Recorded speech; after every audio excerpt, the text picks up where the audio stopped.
Le Mont des Oliviers, maison d'adoration et de prière pour Israël et les nations, vous présente le message qui va suivre. Nous vous souhaitons une bonne écoute et espérons que cela sera pour votre édification. Que Dieu vous bénisse.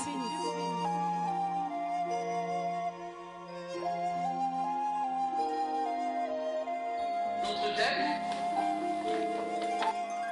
c'est la crainte de Dieu qui conduit à la prospérité.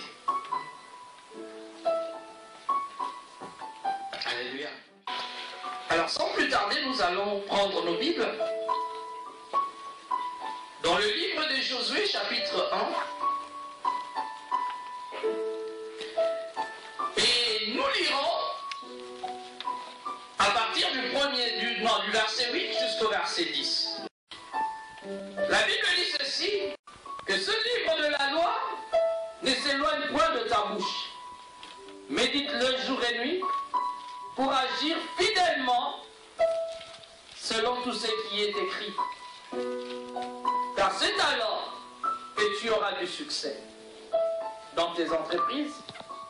C'est alors que tu réussiras. Ne t'ai-je pas donné cet ordre? Fortifie-toi et prends courage. Ne t'effraie point et ne t'épouvante point. Car l'Éternel ton Dieu est avec toi dans tout ce que tu entreprendras. Alléluia. Amen. Mais nous allons plus focaliser notre attention sur le verset 8. Alléluia.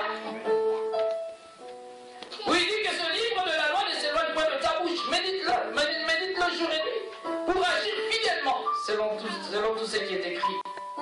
Alléluia. Et la deuxième partie de ce verset dit, car c'est alors que tu auras du succès dans tes entreprises, c'est alors que tu réussiras. Alléluia. La première partie de ce passage nous parle du livre. Alléluia. De la méditation de la parole de Dieu. Et la deuxième partie de ce passage nous parle de la réussite et du succès. Alléluia. Pendant tout ce séminaire, nous parlerons forcément de la réussite. Nous parlerons forcément du succès. Nous parlerons de la prospérité. Qui dit prospérité parle du succès. Qui dit prospérité parle de la réussite. Qui dit prospérité parle de la tranquillité. Qui dit prospérité parle de la paix. Qui dit prospérité parle de la longévité. Qui dit prospérité parle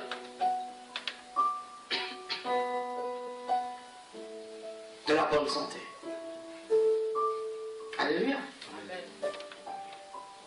Mais avant d'entamer,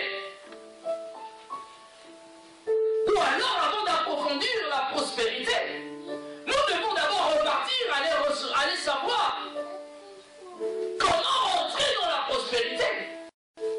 Alléluia.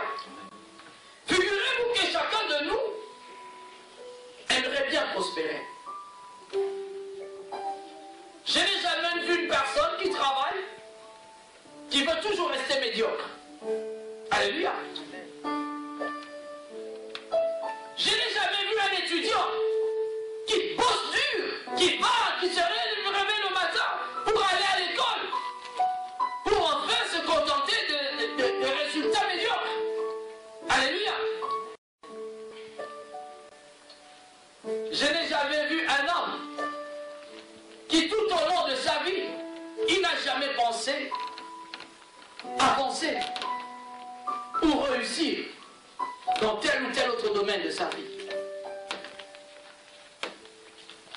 La réussite que nous cherchons, c'est ça la prospérité. Alléluia. Quand on dit qu'on prospère, c'est qu'on part d'un état à l'autre. On avance. Alléluia. Hier, tu étais célibataire. Aujourd'hui, tu es marié. Tu es parti de l'étape du célibat au mariage. Alléluia. Hier, tu étais sans emploi et aujourd'hui, tu as un emploi. Hier, tu étais sans revenu et aujourd'hui, tu as des revenus. Alléluia. C'est qu'à un moment donné dans la vie d'un homme, il faudrait qu'il y ait des choses qui bougent. Il faudrait qu'il y ait des avancées. Il faudrait qu'il y ait des percées. Si un homme ne pense pas avoir des percées dans sa vie, c'est qu'il ne prospérera pas.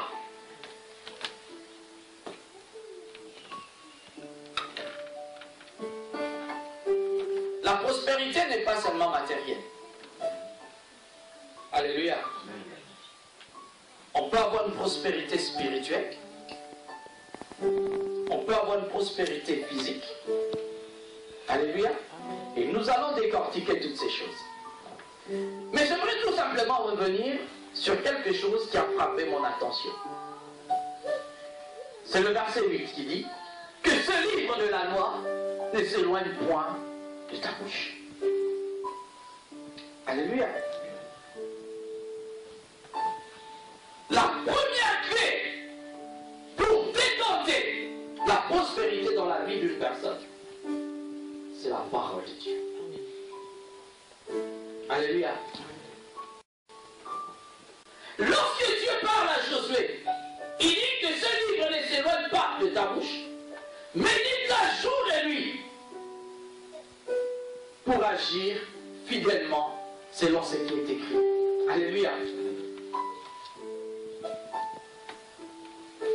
La méditation de la parole de Dieu, la connaissance de la parole de Dieu, alléluia, change notre comportement. Je ne sais pas si vous êtes en train de me comprendre. C'est-à-dire, lorsqu'on connaît la parole de Dieu, lorsqu'on médite la parole de Dieu, lorsqu'on sait ce que Dieu nous demande, alléluia, cette parole construit notre être intérieur et la finalité, c'est le comportement qui sera impacté. Alléluia. Alléluia. C'est-à-dire, la première chose qu'il faut savoir, c'est connaître la parole de Dieu.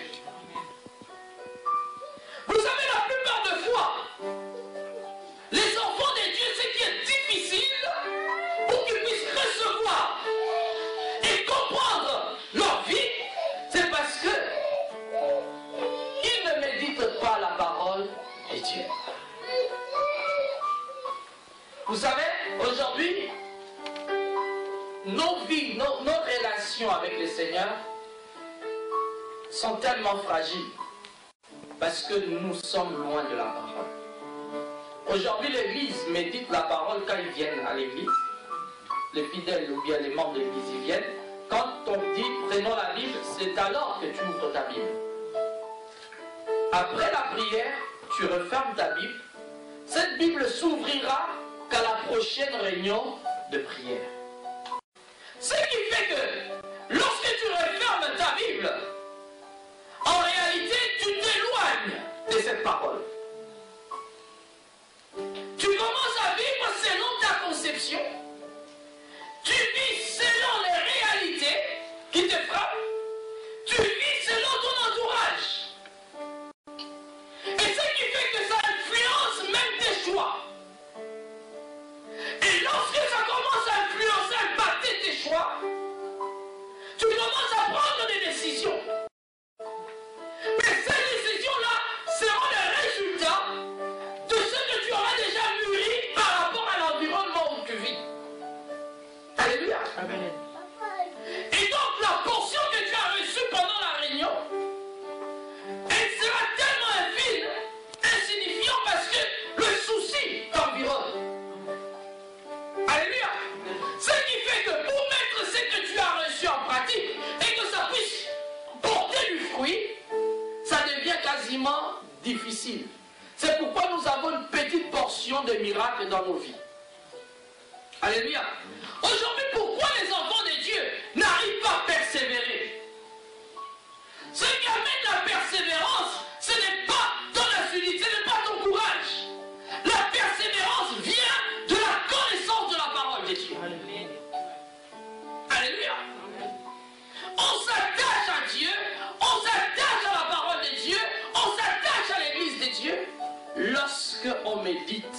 cette parole jour et nuit. Maintenant, faites l'inverse. Lorsque cette parole devient un temps, ça devient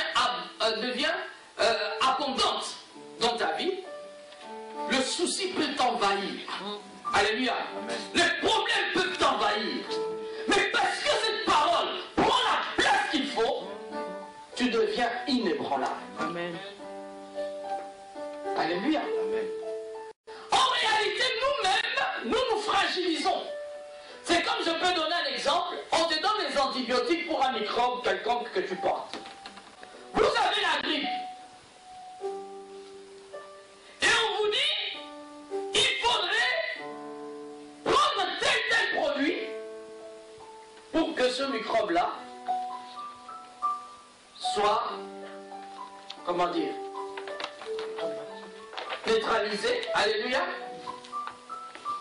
Mais quand il y a la prescription, on te dit matin, midi, soir. Alléluia. Quand tu vas prendre ce produit, tu vas suivre exactement ce que le médecin t'a prescrit. Matin, midi et soir. Mais admettons que toi, tu prends seulement le matin, à midi, le soir, tu reviens encore le lendemain, mais est-ce que tu vas guérir? Tu ne peux pas guérir.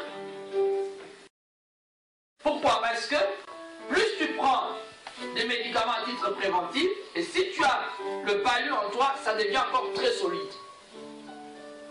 Ce qui fait que quand tu tombes malade, il n'y a plus de produit pour remédier à ta situation. Donc c'est préférable que tu tombes malade pour avoir un produit qui peut facilement te soigner que de prendre le produit à titre préventif, ce qui fait que le microbe et les anticorps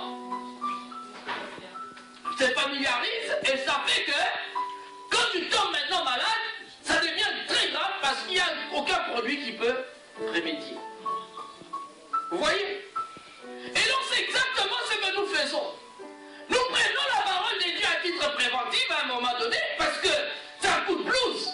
Quand tu passes de temps difficile, ah Seigneur, Dieu m'a dit, j'ai médité le matin. Mais quand la situation passe, tu as fermé ta Bible, Dieu est parti. Alléluia. La méditation devient une histoire lointaine de ta vie. Quand tu arrives à l'église, déjà, tu cherches ta Bible quand c'est le jour de l'église. Quand c'est plus le jour de l'église, tu as oublié ta Bible dans le sac quelque part. Alléluia. Vous savez ce qui est extraordinaire avec moi, c'est que j'ai des Bibles partout. Sur ma table de chevet, il y a une Bible. Chez moi, si vous arrivez, il y a des Bibles partout. Parce que j'ai la possibilité de la lire à tout moment. Alléluia. Amen. Et ce qui fait que lorsqu'on ne médite pas la parole de Dieu devient étrange dans nos cœurs. Alléluia. Et ça nous impacte plus. Et lorsque Dieu dit à Josué, il dit, médite, que ce livre de la loi ne s'éloigne pas de ta bouche. Alléluia. Médite-la jour et nuit. Quand même, quand on parle de jour et nuit, ça veut dire ce que ça veut dire. Amen. Amen. C'est sans relâche. Alléluia. Quand j'ai 5 minutes, je lis la parole. Quand j'ai 10 minutes, je lis la parole. Avant de dormir, je lis la parole. Quand je me réveille le soir, je fais l'insomnie, je prends ma parole, je lis. Quand je me réveille le matin, je lis la parole. Amen. Quand je dors, que ce livre ne s'éloigne point de ta bouche. Alors vous allez vous rendre compte que lorsque vous êtes en train d'appliquer cette parole de cette manière, votre foi et votre vie sera inébranlable. C'est-à-dire, après avoir médité la nuit, le matin, le souci arrive, ce souci-là n'aura pas la place, parce que tout simplement, la parole de Dieu a déjà pris toute la place. Amen. Alléluia. Amen. Aujourd'hui, nous sommes des chrétiens tellement sensibles, tellement faibles. Quand quelqu'un dit ça, c'est fini, ça amplifie tes oreilles, ça amplifie ton cœur, ça te met mal à l'aise, tu deviens amer. Non. Moi, une chose que je sais bien aimer, vous pouvez dire tout ce que vous pouvez dire à mon sujet, rien de ce que vous allez dire ne pourra affecter mes oreilles, parce que jour et nuit, j'entends la parole de Dieu. Je ne peux pas, mon cœur ne peut pas nourrir tes paroles à toi.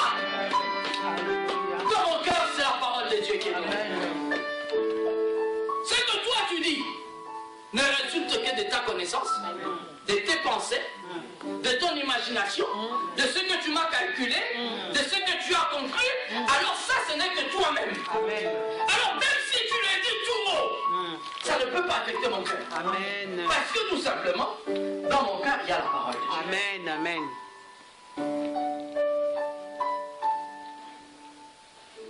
Dieu dit à Josué, il n'a pas dit que je te donnerai une force extraordinaire de Samson. Alléluia. Amen. Dieu n'a pas dit à Josué que je te donnerai une armée aussi forte. Dieu a tout simplement dit à Josué, médite cette parole jour et nuit. Alléluia. Amen. La première clé, alléluia, Amen. qui nous amène à la prospérité, c'est la méditation de la parole. Amen. Alléluia. Psaume chapitre 1, nous allons lire le premier verset au verset 6. Alors la Bible nous dit, heureux l'homme qui ne marche pas selon le conseil des méchants. Alléluia. Amen. Heureux l'homme qui ne marche pas selon le conseil des méchants. Qui ne s'arrête pas sur la voie des pécheurs. Et qui ne s'assit pas en compagnie de moqueurs. Le verset 2, il dit ceci. Mais qui trouve son plaisir dans la loi de l'Éternel et qui la médite jour et nuit. Amen. Alléluia. Amen. Heureux soit l'homme. Alléluia. Le verset 2 vient me montrer réellement que le plaisir que nous recherchons dans le divertissement, nous avons donné beaucoup d'attention dans le divertissement, mais nous avons donné peu d'importance à la parole. Amen. Figurez-vous que pour être heureux, tu dois méditer la parole de Dieu.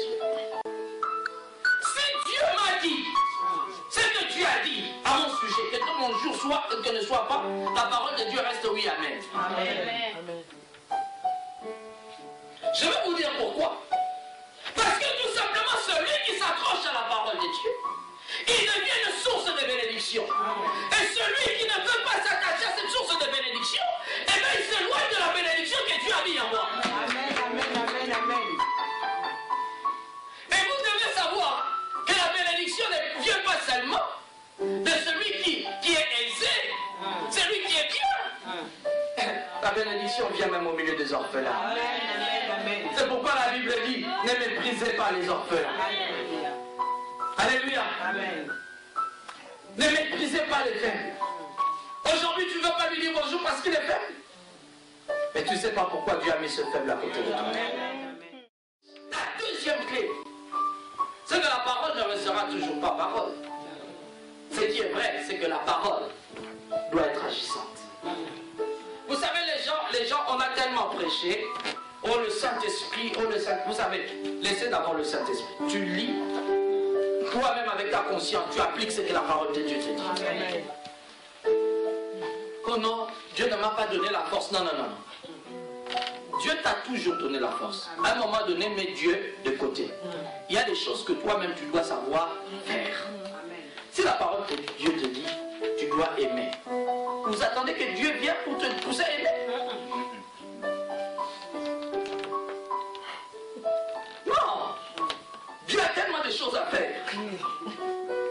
Alléluia. Amen. Vous savez, dans la parole de Dieu, il y a notre responsabilité et la responsabilité de Dieu. Amen. Ne mettez pas Dieu en tout. Dieu t'a donné une église, Dieu t'a donné un pasteur, Dieu t'a donné un lieu pour adorer. N'attends pas que Dieu vienne te réveiller pour dire, va à l'église. Non! Amen. C'est toi-même qui dis, je vais aller chercher mon Dieu. Amen. Amen. Amen. Amen. Amen. Alléluia. Amen. Moi, en ce moment, je suis tellement attaqué. Pasteur, je suis tellement faible. Hein? Amen. Il y a des choses que je ne dois plus prier. Parce que la Bible dit à tes résolutions répondra le succès. Donc il y a un moment donné, il faut prendre tes propres résolutions. Tu prends tes pieds, tu marches pour aller vers ce que Dieu t'a demandé. Amen. Oh! Pour les mêmes choses, on a prié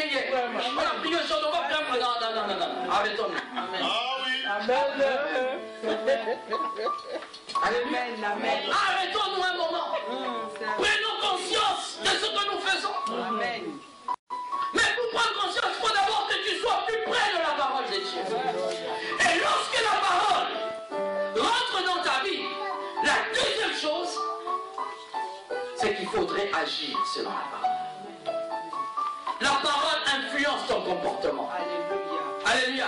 Vous savez, moi j'ai toujours dit que la connaissance de la parole de Dieu ne restera pas connaissance dans le livre, mais la connaissance de la parole de Dieu se verra dans notre comportement. Amen. Un enfant de Dieu, où qu'il soit, quoi qu'il fasse, même s'il n'a pas sa Bible en main, on saura que c'est un enfant de Dieu. Amen. Pourquoi? Son comportement. La parole de Dieu. Vous savez, moi j'aime des gens qui récitent la parole de Dieu. Jean 3,16, il est écrit. Mais ce qui est préférable, ce qui réjouit le cœur de Dieu, c'est de prendre ce Jean 3,16, qui ne soit pas dit, qui ne soit pas écrit, mais qui soit fait en toi. Et lorsque la parole de Dieu devient un mode de vie, ça influence ton comportement. C'est-à-dire que tu commences à avoir du mal même à mentir. Tu commences à avoir du mal à parler des autres. Tu commences à avoir du mal à haïr. Tu commences à avoir du mal. Parce que la parole de Dieu est là. Et c'est alors que lorsque tu commences à pratiquer la parole, tu rentres dans ce qu'on dit la crainte de Dieu. Celui qui craint Dieu, c'est celui-là qui pratique la parole de Dieu. Vous savez, craindre Dieu, ce n'est pas quand on est dans l'église, on est pieux. Quand on est devant les sœurs, shalom. Alléluia. Alléluia. Amen. Moi j'aime bien, vous savez.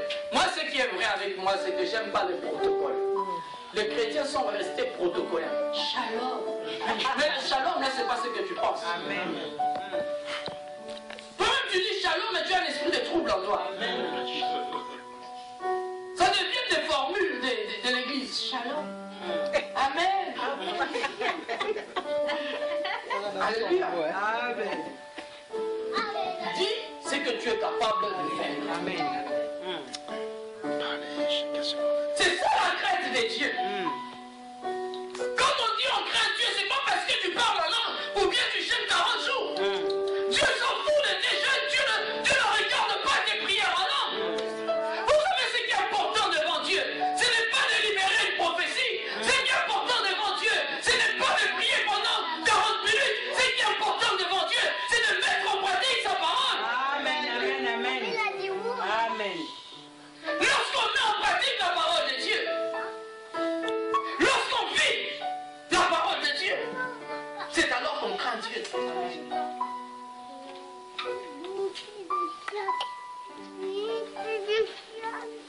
Alléluia. La crainte dont on parle. Les gens pensent que craindre Dieu, c'est de ne pas tuer. Les gens pensent que craindre Dieu, ce n'est pas aller vandaliser la banque. Oh non, moi, je ne tue pas un braqueur. Je ne tue pas. Mais craindre Dieu va dans les petites choses. Alléluia. Pourquoi j'ai commencé par lire la parole de Dieu, méditer la parole? Parce qu'il n'y a que cette parole qui va te donner une ligne de conduite. Amen. En fait, Dieu nous a donné la parole pour influencer notre comportement. C'est-à-dire, un chrétien doit vivre selon ce que Dieu demande. Et quand tu commences à mettre en pratique cela, c'est-à-dire que tu n'as pas besoin de beaucoup prier pour craindre Dieu. Tout de suite, la crainte de Dieu vient dans ta vie. Alléluia.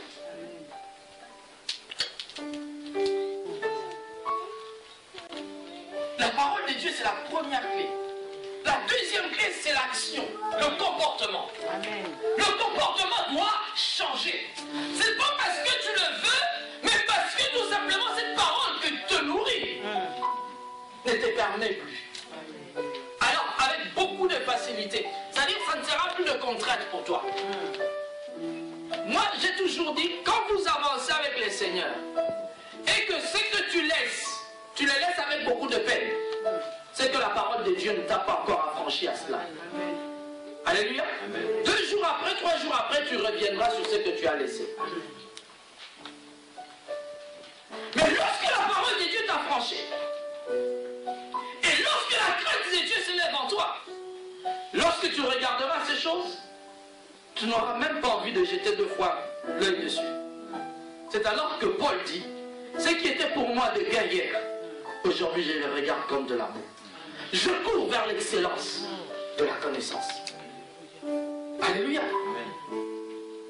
Ce qui était pour lui des gains, c'est-à-dire des bénéfices, des sujets de réjouissance, il les regarde comme de l'amour, sans valeur. Pourquoi? Parce que la parole de Dieu l'a franchi et court vers la connaissance. La crainte de Dieu. Alléluia. Le premier verset dit, heureux l'homme qui ne marche pas selon le conseil des méchants, qui ne s'arrête pas sur la voie des pécheurs. Alléluia. Heureux. Celui qui s'arrête sur le conseil des méchants. Celui qui s'arrête sur la voie des pécheurs. C'est celui-là qui la parole de Dieu n'a pas encore impacté. C'est pourquoi nous avons une vie de routine dans l'église. Nous nous arrêtons sur la voie des pécheurs. Nous nous arrêtons. Tu tombes au milieu des gens qui ne connaissent pas Dieu, on ne te reconnaît plus toi-même. C'est toi qui donnes même le ton. Alléluia. Ça ne te dérange pas.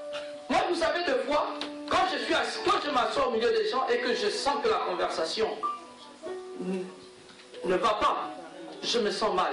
C'est-à-dire, c'est comme si c'est moi, c'est comme si c'est pas ma place. Amen. Parce que ce qu'il dit ne m'édifie pas. Ce qu'il dit ne m'avance pas. Alléluia. Amen. Et c'est pas parce que je le veux, non parce que je crains Dieu. Amen. Et qu'est-ce qui m'amène à ça? C'est parce que je sais ce que la parole de Dieu dit.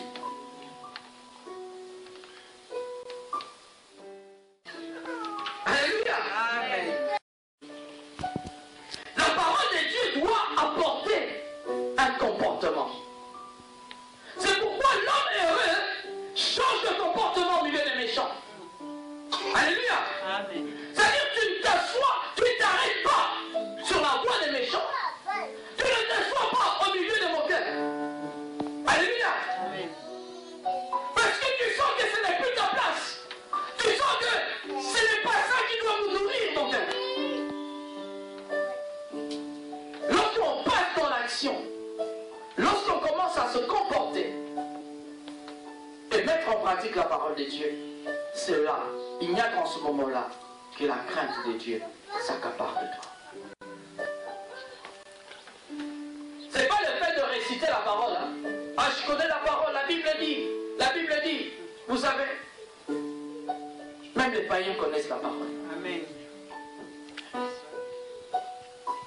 Mais la différence entre cette parole que eux connaissent et la parole que moi je connais, c'est que pour moi ce n'est plus une parole, c'est un comportement. Et donc l'Église doit avoir un comportement. Lorsqu'on voit les enfants de Dieu doivent avoir un comportement. C'est-à-dire quand maman Judith passe, on voit son comportement. Et quand les pasteurs me disent passe, on doit avoir le même comportement. Alléluia. Parce que c'est la parole de Dieu qui nous nourrit, qui nous transforme. Alléluia. Parce que cette parole est en nous. Lorsqu'on voit l'apôtre Jacques passer, on voit tout le comportement de l'Église. Alléluia. Parce que vous êtes nourris dans la même parole. lorsque toi, ton comportement dans l'église est autre, c'est que tu es loin. Même quand tu écoutes cette parole, ça passe. Vous savez, il y a des gens qui choisissent que les belles phrases dans les prédications pour prendre. Le reste qui les intéresse pas, ça passe. Quand tu entends, hey, allez, prêche encore, c'est que ça l'intéresse. Mais quand ça n'intéresse pas, c'est pour quelqu'un d'autre. Alléluia. Amen. Amen.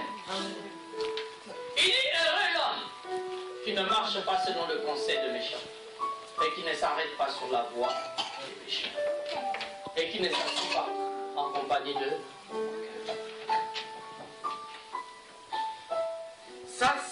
Ça montre tout le comportement qu'on doit avoir.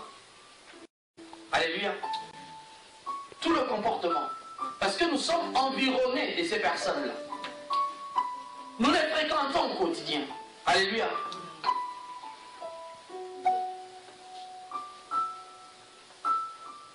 Les méchants, ils sont avec nous tous les jours. Alléluia. Quel est ton comportement?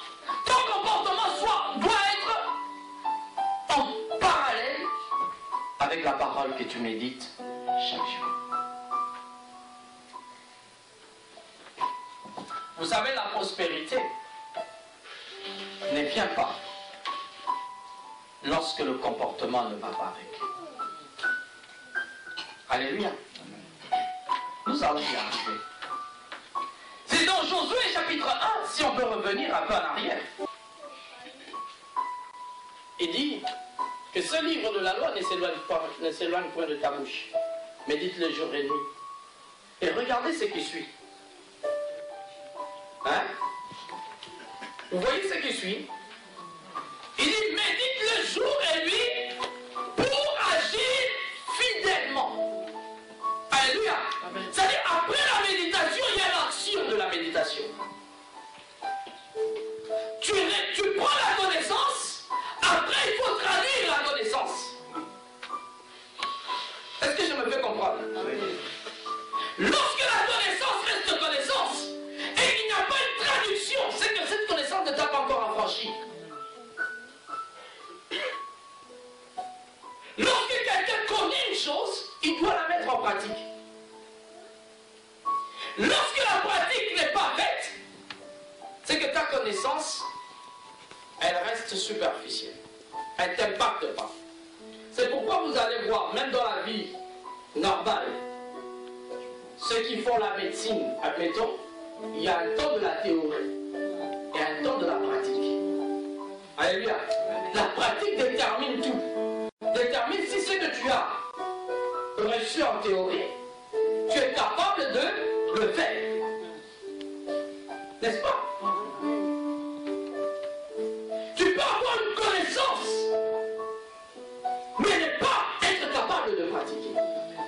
Et ça devient un handicap. En fait, c'est là où les enfants de Dieu s'arrêtent. Ils ont la connaissance des dieux, ils ont l'amour des dieux, mais ils ne pratiquent pas la parole de Dieu. Et c'est là où l'ennemi est fier. C'est là où vous donnez la place à l'ennemi. C'est là où vos prières ne vont plus au ciel. Dieu n'entend plus vos prières parce que le comportement que vous avez devient un blocage de vos prières. Alléluia.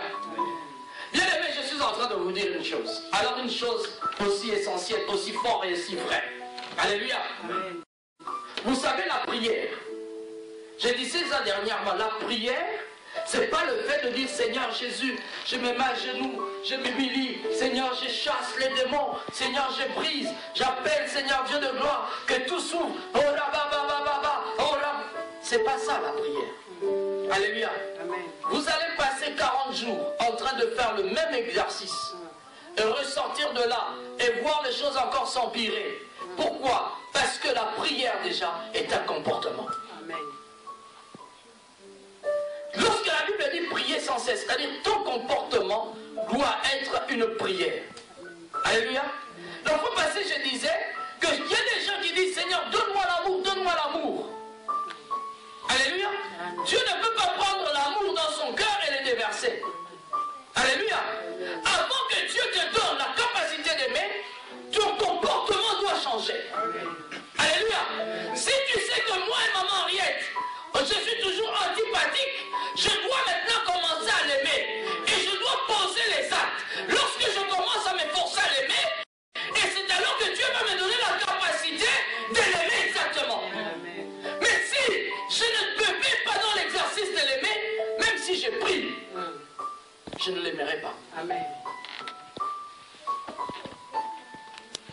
Alléluia.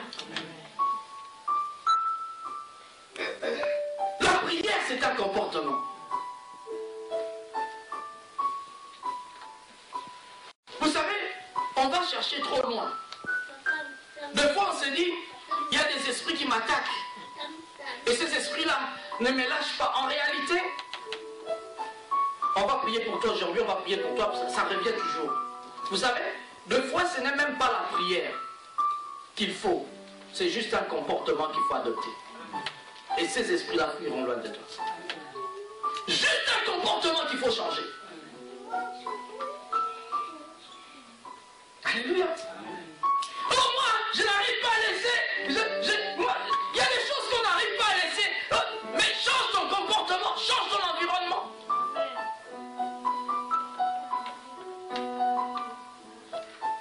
C'est pas que les démons se sont accrochés à toi. Juste, vous pensez vous donner trop la force aux démons? Vous pensez que les démons peuvent s'accrocher dans ta vie pendant 5 ans et tu pries? S'ils sont là pendant 5 ans, c'est que c'est ton comportement qui les permet d'être là. Il n'y a pas un problème que Dieu n'agit pas, non. Dieu agit toujours. Et il agit d'une manière efficace. Mais Dieu ne fait pas tout à ta place. Les gens ont mauvaise habitude de dire j'ai prié, Dieu va faire. Non, j'ai prié, j'ai fait et Dieu accomplira le reste. Amen, amen. Les gens pensent qu'après la prière, la balle est dans le camp de Dieu. C'est Dieu qui va faire. Maintenant, moi, j'ai déjà prié. Non, non. Tu as une part de responsabilité. Amen. Dans ce que tu as prié. Alléluia. Amen. La crainte de Dieu, on ne la demande pas dans la prière.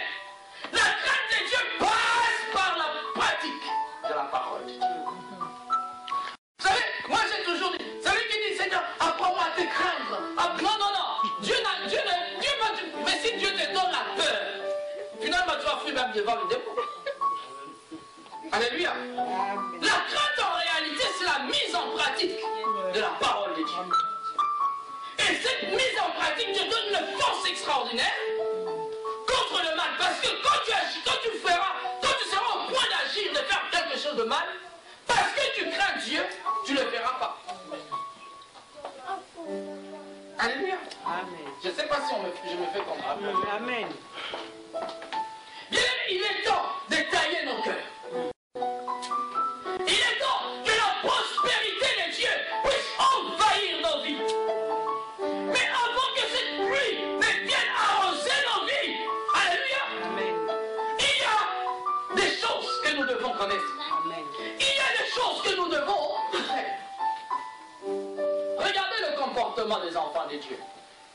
Vous savez, à force de ne pas connaître l'importance de la parole de Dieu, alléluia, à un moment donné, il y a des choses même qui vous choquent et qui ne devraient pas vous choquer. Est-ce que je me fais comprendre? Amen. C'est-à-dire, il y a des choses qu'on dit dans l'église qui, on entend après, ah, le pasteur là vraiment. Vous savez, moi j'aime bien les chrétiens quand ils disent des choses comme ça. C'est là où je me dis, mais en tout cas, on prêche. Mais je ne sais pas si cette parole-là, vraiment, on la prêche dans la vérité. Quand on dit, écoutez, l'église a besoin de telles choses, vous pensez que Dieu va faire descendre cette chose-là. Mais vous allez comprendre une chose. C'est que Dieu, si Dieu suscite un besoin dans l'église, c'est pour que vous soyez bénis. Amen.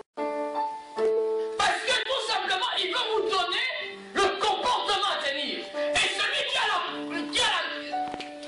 celui ou celle qui a la sensibilité dans la maison de Dieu, d'apporter quelque chose dans la maison de Dieu, c'est celui-là qui est béni. Amen. Parce que celui qui est habitué à ce comportement-là, même si on demande quelque chose d'extraordinaire, ça ne le choquera pas. Parce que c'est tout un comportement. Je donne un exemple simple.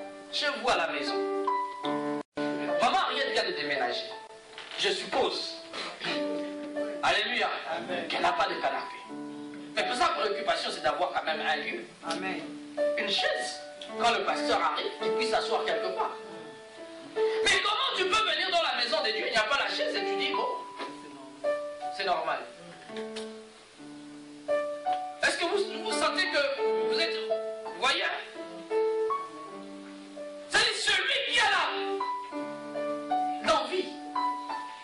un comportement à tenir chez lui, c'est ce comportement-là qu'il faut tenir aussi dans la maison. Alléluia. Quand chez vous, il manque une bouteille d'eau, qu'est-ce que vous faites? Faites tout pour aller chercher une bouteille d'eau. N'est-ce pas? Amen. Mais pourquoi quand on vous dit apporter une bouteille d'eau dans l'église, ça devient un problème? On demande trop ici. Mais on ne demande pas trop. Mais vous oubliez que cette bouteille d'eau-là que tu apporteras peut t'amener une grande bénédiction. Plus que même le portrait que tu as mis dans ton salon. Alléluia. Et pour arriver à tout ça, il faut méditer la parole de Dieu. Il faut avoir un comportement. Alléluia. Il faut avoir un comportement. Et ce comportement, vous savez, le comportement d'une personne, on ne le change pas. Vous savez ça? C'est-à-dire, moi, le comportement que je tiens à l'église, c'est le même comportement que j'ai à la maison, c'est le même comportement que j'ai au travail. Parce que c'est ma nature. La parole de Dieu change ma nature. Et là, je suis comme ça. Alléluia. Amen. Si je dois te dire, non, ne fais pas ça, ne le fais pas. Si je dois t'aimer dans ta faiblesse, je t'aime dans ta faiblesse. S'il faudrait que je te redresserai comme je peux le faire à la maison. Alléluia. C'est tout un comportement qui est adopté, qui est influencé par la parole de Dieu. Mais ce qui est extraordinaire, c'est que les enfants de Dieu, entre ce que la parole de Dieu dit et ce qu'ils font, c'est deux choses différentes. Ce qui fait qu'à un moment donné, quand tu te retrouves dans l'engrenage, tu commences à prier, l'ennemi, il est tranquille. Vous savez ce que l'ennemi tient? L'ennemi ne peut pas bloquer ta bouche pour ne pas prier. Il ne peut pas bloquer ta prière. Mais l'ennemi bloque ton comportement. Parce que le comportement vient de soi. Alléluia. Et ce qui fait que quand Dieu vient pour agir, il voit que ton comportement est autre. Il n'y a pas la crainte. Alléluia. Nous voulons voir la prospérité. Mais il faut que le comportement change. Alléluia. Vous n'allez pas me dire. J'ai toujours dit cela à l'église.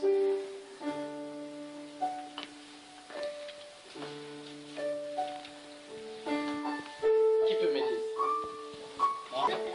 Ça tombe bien. Admettons que le Paul, mets-toi chez nous, le Paul. Le Paul parle à Dieu, il demande à Dieu. Je ne sais pas le sujet de prière, donne-moi tes mains.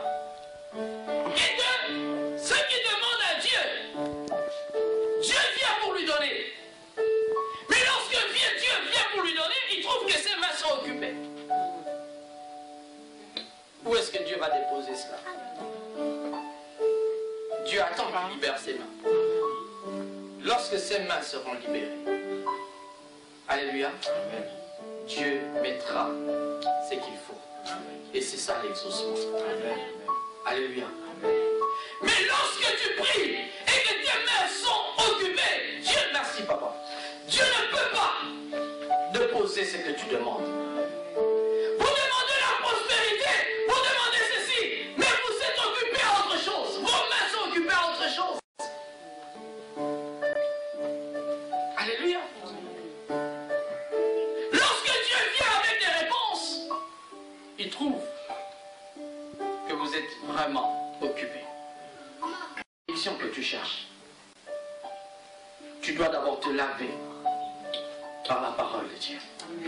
C'est lorsqu'on connaît la parole de Dieu qu'on commence à enlever ces mauvaises choses. Alléluia. Je veux vous dire une chose à la fin. Celui qui prêche la vérité, c'est celui-là qui craint le mensonge.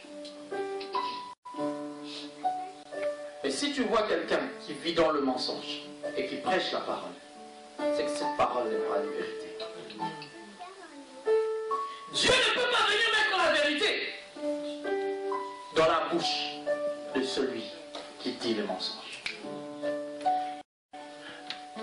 Ça aura l'apparence de la vérité, mais dans le spirituel, ça n'aura pas la portée de la vérité.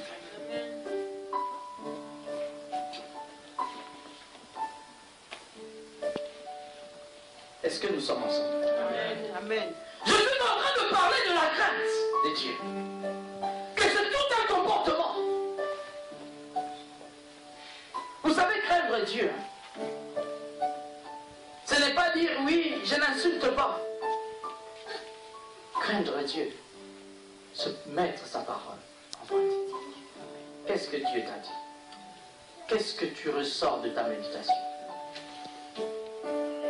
Dieu te parle de la fidélité à son œuvre. Dieu te parle de l'assiduité.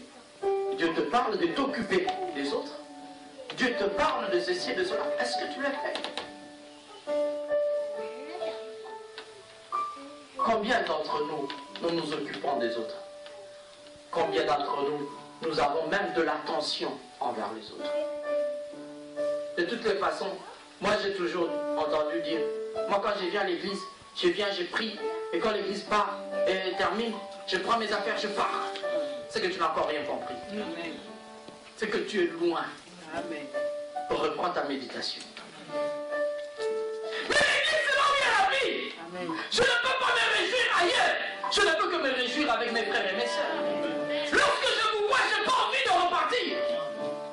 J'ai envie que ce moment dure encore.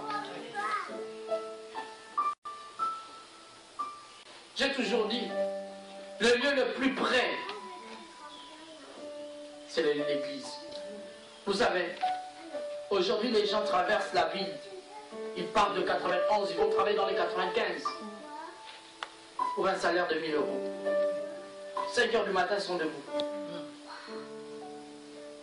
Mais je vous dis, même si vous mettez l'église à Toulouse, j'irai à Toulouse. Amen. Ça sera toujours plus près de moi. Amen. Si j'ai la force d'aller chercher les 1000 euros là, dans le froid, et je courrai toujours pour chercher la maison de Dieu. Amen. Amen. Et lorsque tu rentres dans cette dimension, en fait, c'est là où tu commences à avoir la crainte de Dieu. Vous savez, la crainte de Dieu, lorsque tu crains Dieu, plus rien n'est égal à la parole de Dieu. C'est-à-dire, la parole de Dieu devient tout. Devient tout. Devient tout. Ta réflexion change, ton comportement change. C'est alors que Dieu dit à Josué que ce livre de la loi ne s'éloigne pas de toi, de ta bouche. Médite-le jour et nuit pour agir fidèlement. Alléluia. Pour que ton action soit fidèle. Alléluia.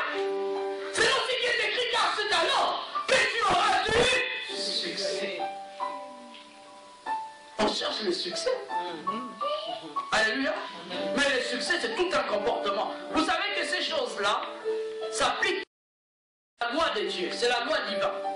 Il y a certaines choses pour lesquelles vous allez prier. Il y a certaines choses pour lesquelles il faudrait seulement avoir un comportement pour y arriver. Alléluia. Je vais vous donner des cas précis. Mais je vous assure, les gars, ils ont travaillé. Je ne savais pas ça. Il a fallu que je sois en présence de quelqu'un qui va les jouer pour comprendre que c'est tout un comportement. Ils arrivent avant tout le monde sur le terrain, ils touchent les gazons. C'est-à-dire, toute la journée, quand ils auront match à 20h, toute la journée on leur travaille le mental. Le gars ne pense qu'au ballon. Le gars ne pense que, c'est-à-dire, aucune minute, aucune seconde de sa vie, il pense à autre chose. Au point où on les amène avant. Vous savez que les joueurs, avant de jouer dans le terrain, ils viennent avant que les supporters ne rentrent dans le terrain. Ils prennent possession, ils donnent un peu de coups de ballon, ils prennent le terrain en possession. C'est tout un comportement. Mais nous les enfants de Dieu, on a du mal. Alors que la parole de Dieu nous dit, partout foulera les plans de vos pieds, je vous donne en possession. Mais au lieu de venir prendre possession, tu viens en retard. L'ennemi a déjà pris possession. Alléluia. C'est tout un comportement. Amen. Alléluia. Tu viens à l'église. Tu es dans tout. Sauf dans la présence de Dieu. Tu as tout sur toi. Mais sauf la présence. C'est ce qui fait que quand on prêche, tu penses toujours, tu ne peux pas gagner. Tu ne peux pas gagner. C'est tout un comportement. Alléluia. C'est avant d'aller à l'église, il faut que toi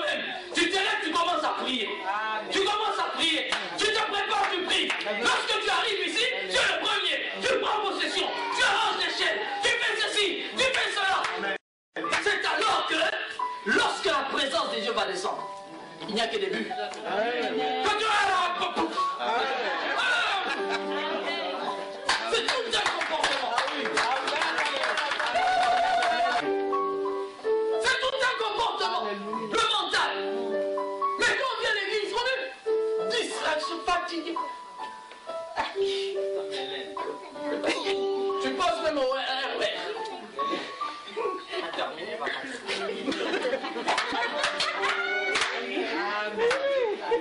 Alléluia.